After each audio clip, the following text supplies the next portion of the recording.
The president of one of the top-ranked American universities is stepping down after student journalism reveals issues with his research papers. The man at the helm of Stanford University was born in Canada and will soon become one of the school's former presidents. Stephanie Skandaris is covering the story for us this morning. So, Stephanie, can you bring us up to speed on what's happened here?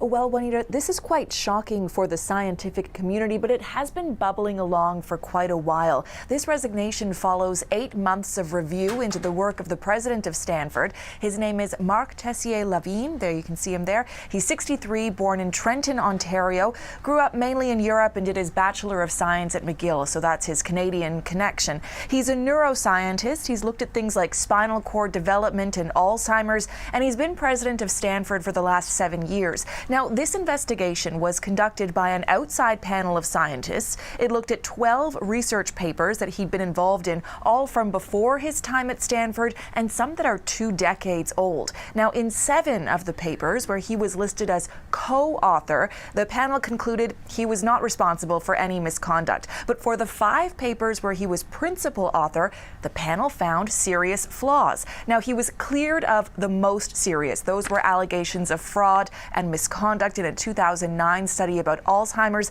But among those 5 papers, the panel found problems, including manipulation of data by researchers working in the labs. And they found that as the lead author, Tessier-Lavigne didn't take the proper steps to correct that. Now, all of this initially came up years ago in a discussion on a website that is for discussing scientific work called PubPeer. But it came up again when the student newspaper published its own investigation into this. Here is what the editor of the paper said on why he thought this was so important. Research misconduct is something that is often shrouded in mystery. It is a conversation that really needs to be brought to the fore more, because there's a lot that I think people who are in my position a year ago not necessarily have context to understand. And my understanding is that I do not believe that a number of these issues had been raised with Stanford at the time that he was selected. Now, 2 of these research papers will be corrected, 3 will be retracted. That is really rare for scientific papers. And Theo Baker, who you just heard there, he says he doesn't think that would have happened at all if the student paper hadn't done its reporting on this. And so what is Tessier-Lavigne saying about all of this, Stephanie?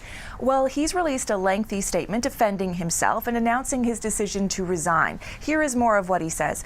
Although the report clearly refutes the allegations of fraud and misconduct that were made against me, for the good of the university, I've made the decision to step down. He goes on to say, Stanford is greater than any one of us. It needs a president whose leadership is not hampered by such discussions. I therefore concluded I should step down before the start of classes, and so that's effective August 31st.